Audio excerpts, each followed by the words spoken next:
왓썹으로 기똥찬 똥찬입니다. 지금 지겹게 봤을 갤럭시 S24 울트라를 제가 리뷰하게 되었는데요. 제품을 늦게 받아서 늦게 하는 게 아니고요. 저도 제품을 동일하게 받았습니다. 근데 테스트를 많이 했죠. 성능 테스트, 카메라 테스트 이런 것들을 쭉 진행을 하고 종합해서 오늘은 갤럭시 S24 울트라, 아이폰 15라고 하면 또 욕하더라고요. 아이폰 15 프로, 맥스 이 두 개를 비교하는 영상을 촬영해 볼 거예요. 이게 편가르기 하고 싸우자는 의미가 아니고요. 어떤 부분이 좋아졌는지, 어떤 부분이 나쁜 건 없는지 이런 걸 비교하기 위해서 제가 비교 리뷰를 하는 겁니다. 갤럭시 S24 울트라를 리뷰하기 위해서 비교를 했구나, 이렇게 봐주시면 좋을 것 같습니다. 자, 그럼 바로 시작해보죠.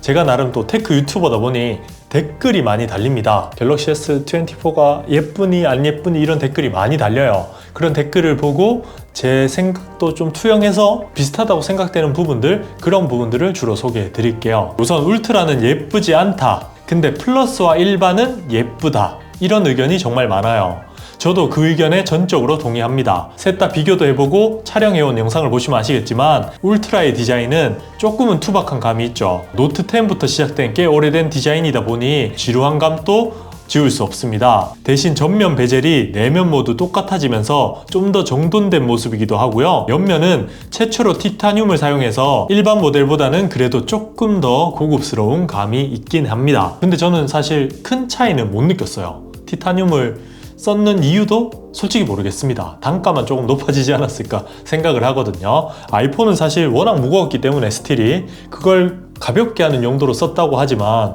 갤럭시는 무게도 거의 똑같잖아요. 그리고 눈에 띄는 게 있다면 색상이 조금 비슷하죠. 갤럭시 S24 울트라의 티타늄 그레이 컬러고요. 아이폰은 내추럴 티타늄 컬러죠. 티타늄의 위치가 살짝 다르긴 하지만 어쨌든 그레이 톤을 띄고 있습니다. 근데 자세히 보면 갤럭시가 살짝 더 탁하면서 웜톤이고요. 좀 노란빛이 돌죠. 아이폰도 혼자 볼 땐 살짝 웜톤이었는데 같이 보면 확실히 차이가 납니다. 색상은 사전 행사 때 제가 다 실물을 봤지만 그레이 컬러가 제일 예뻤고요. 플러스와 일반 라인은 4개 다 예뻤습니다. 특히 저는 퍼플이 예쁘더라고요. 일반 라인업은 좀 색다른 느낌이 있어서 좀 톡톡 튀는 느낌. 아이폰은 몇 번의 리뷰를 통해 말했듯 울트라처럼 사골 디자인이기도 하죠. 오늘의 주인공은 아니니 그냥 지금 보시는 화면으로 판단하면 좋을 것 같네요.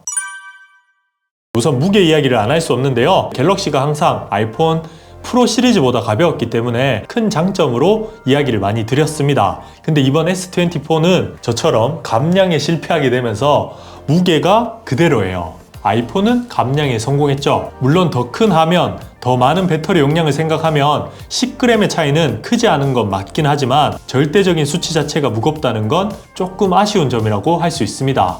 무게도 무게고 크기도 크다 보니 무게 중심도 살짝 불안한 감이 있긴 해요. 이게 아무래도 크면 이렇게 들고 있으면 이쪽이 무거워지잖아요. 그런 단점도 느껴졌습니다. 그리고 그립감도 아이폰이 조금 더 낫죠. 이 곡률이 적용된 디자인이 훨씬 더 잡기 편합니다. 갤럭시도 살짝의 곡률이 들어가 있긴 한데 아이폰보다는 그립감이 좀 안 좋은 것 같아요. 조금 더 넓게 느껴진다고 해야 될까요? 부피감이 조금 더 느껴집니다. 디스플레이는 갤럭시 S24 울트라의 압승입니다. 일단 화면 크기부터 조금 더 크죠. 물론 영상을 볼 땐 화면 비 때문에 거의 같은 사이즈로 보이긴 하지만 세로로 조금 더 긴 사이즈를 채택했기 때문에 세로 컨텐츠를 볼 땐 유리한 부분도 있습니다. 또 모서리 부분이 갤럭시는 이렇게 각진 디자인이라 봤을 때는 좀 투박할지 모르지만 영상을 볼 때는 훨씬 더 시원한 느낌을 주고요. 다이나믹 아일랜드와 펀치홀 디스플레이도 영상을 볼 땐 차이를 많이 느낄 수 있죠. 페이스 아이디가 편하긴 하지만 다이나믹 아일랜드는 무조건 단점인 것 같습니다. 거기에 화면 밝기도 갤럭시 S24는 아이폰 프로보다 600니트 더 밝죠. 따로 옵션을 켜줘야 되긴 하지만 이렇게 켰을 때는 확실히 더 밝은 걸 느낄 수 있습니다. 화창한 태양 아래에서 더 쨍한 화면을 즐길 수 있고요. 나머지 수치들도 해상도부터 보면 460ppi의 아이폰, 506ppi의 갤럭시가 낮고 울트라만 적용됐지만 고릴라 아머가 적용되면서 저반사 코팅 덕에 남반사가 많은 공간에서 훨씬 나은 모습을 보여줍니다. 긱벤치 6 기준 싱글 코어에선 30% 차이가 나지만 멀티에서는 5%도 차이가 안 나는데요. 스로틀링을 비교해보면 긱벤치로는 엄청난 차이가 없더라고요. 처음에는 7166점이 나왔고요. 아이폰은 7300점이 나왔었네요. 쭉 진행해서 10회차가 딱 됐을 때 점수는 아이폰은 7200, 갤럭시는 7000점 정도가 나왔습니다. 7100점? 제일 떨어졌을 때 한 7005점까지 나왔으니까 스로틀링은 둘 다 크지 않습니다. 열 배출은 잘하는 것 같아요. GPU 성능은 차이가 꽤 나죠. 20% 정도 갤럭시가 더 우수하게 나왔고요. 스트레스 테스트 결과는 울트라가 조금 더 스로틀링이 걸리긴 합니다. 그럼에도 불구하고 점수가 더 높다는 게 포인트긴 하죠. 발열도 사실 아이폰도 처음 나왔을 때 발열이 심했잖아요. 최적화가 조금 더 이루어지면 울트라도 좀 나아질 걸로 보입니다. 그래서 그래픽은 그냥 압도적으로 얘가 낫다 보시면 돼요. 그래서 전체적으로 보면 S23 울트라보다 AP 성능은 확실히 많이 좋아졌습니다. 아이폰 A17 프로와 비교해도 거의 차이가 없고 GPU는 대려 많이 좋아졌으니까요. 물론 싱글코어에서 성능 차이가 좀 나긴 하지만 그 격차도 줄어들고 있기도 하고요. 그래도 결판을 내자면 그냥 일반적인 앱 사용이 많다, 아이폰 괜찮은 것 같고요. 게임 사용이 많다, 그러면 갤럭시가 괜찮긴 합니다. 근데 여기서 간과해서는 안 되는 부분이 있긴 해요. 아이폰은 메탈 FX가 있죠. 그래서 메탈 FX를 지원하는 게임들, 그런 게임들은 아이폰이 더 나을 수도 있습니다. 자, 하나, 둘, 맞네. 똑같이 한 거예요. 요것만 딱 보고 얘는 되고 있고 얘도 되고 있으니까.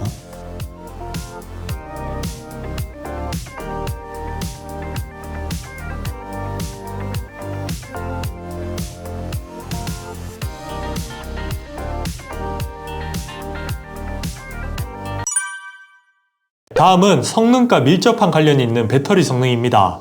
칩셋 공정은 스냅드래곤 8 젠3가 4나노, A17 프로가 3나노라 전성비와 iOS의 배터리 효율 덕분에 아이폰이 나은 것 같긴 하지만 배터리 용량 자체가 울트라가 크다 보니 조금 더 나은 배터리 타임을 보여줘요. 영상을 자세히 보셨다면 느끼셨을 텐데요.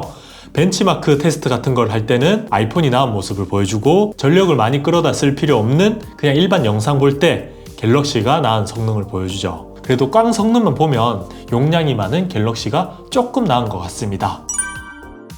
다들 아시겠지만 밝은 낮에 찍은 사진들은 퀄리티가 그냥 둘 다 좋습니다. 특히 로우 촬영을 했을 때 아이폰도 워낙 뛰어난 퀄리티를 보여주기 때문에 확대를 이렇게까지 많이 하지 않으면 차이를 느낄 수는 없고요. 차이가 나는 부분이 있다면 색감이 조금 차이가 납니다. 아이폰이 조금 더 웜한 느낌, 따뜻한 느낌을 주면서 좀 감성적인 사진 같은 느낌을 주긴 줘요.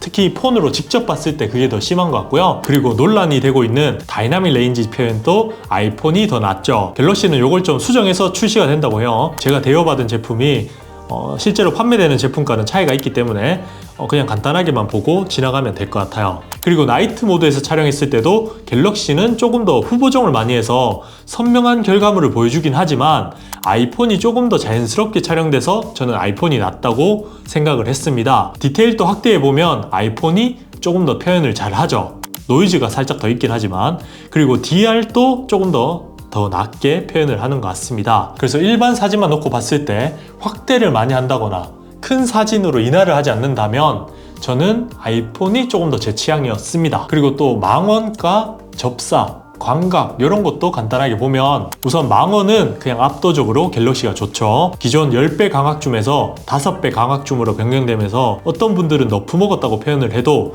저는 10배 줌인 240mm보다 5배 줌인 120mm 화각을 훨씬 더 활용하기도 편하고 많이 사용한다고 생각하기 때문에 괜찮다고 생각을 합니다. 물론 100배 줌에서는 전작이 낫긴 해요. 근데 100배 줌 잘 안 쓰잖아요. 아주 특수한 경우가 아니면 안 쓰기 때문에 일상에서 많이 사용할 수 있는 5배 줌 갤럭시가 괜찮다고 생각을 합니다.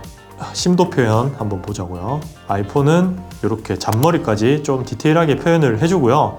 뭔가 이 배경 날림을 자연스럽게 인물 안에서도 편차가 있게 뒤쪽이 조금 더 흐려지는 느낌을 준 느낌이고, 갤럭시는 뭔가 칼같이 좀 자르는 느낌이 있네요. 이런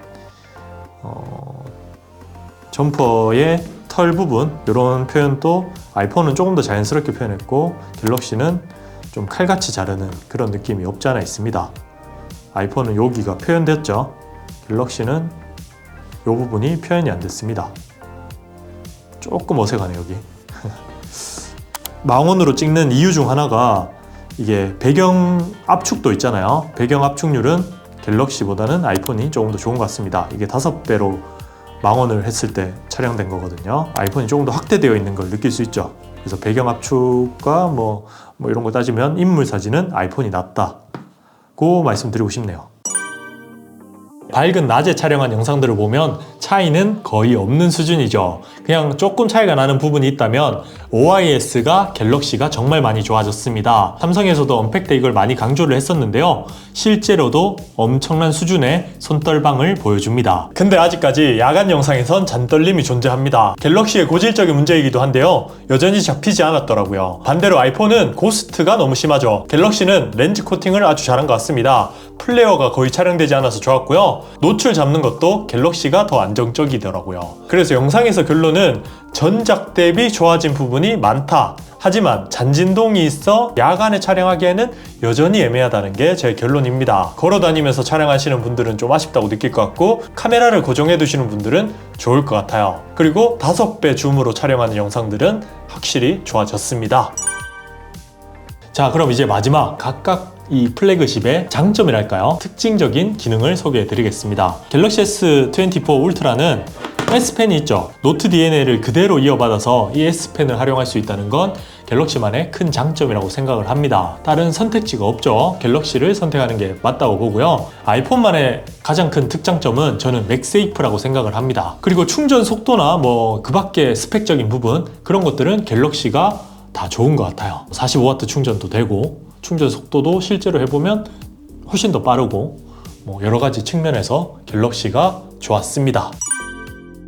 최근 잘 나가던 아이폰 대비 갤럭시 S 시리즈는 한동안 고생을 했습니다. 보스 문제까지 겪어가며 큰 침체를 겪었죠. 아래쪽에서는 중국이 추격하고 있고 위쪽에서는 아이폰이 성능을 통해 아주 멀리 도망가려 했으니까요. 하지만 삼성은 이번 갤럭시 S24를 통해 완벽한 반격을 준비했습니다. 칩셋 성능도 많이 따라잡았고 그래픽 성능은 더 좋아지기도 했으니까요. 사진, 동영상 이제 우열을 가리기 힘든 수준이고 배터리, 디스플레이 갤럭시가 더 우수한 부분도 있습니다. 이전 영상에서 보여드렸던 AI 기능들을 온 디바이스로 가능하게 하면서 새로운 가능성도 보여줬고요. 이전작인 갤럭시 S23가 워낙 잘 나왔어서 S24가 엄청나 보이지 않을 수 있지만 마라톤과 비유하면 완전 앞서가던 아이폰을 엎치락뒤치락하게 하는 위치까지 올라온 건 S24라고 생각을 합니다. 최근 타 유튜버분들 리뷰를 보면 엑시노스 2400도 괜찮아 보이고 확실히 아이폰의 라이벌은 갤럭시구나 라는 걸 느낄 수 있는 제품이라고 결론을 내고 싶어요. 그럼 좋아요, 구독하기 잊지 마시고요. 다음에 봐요. 똥 봐.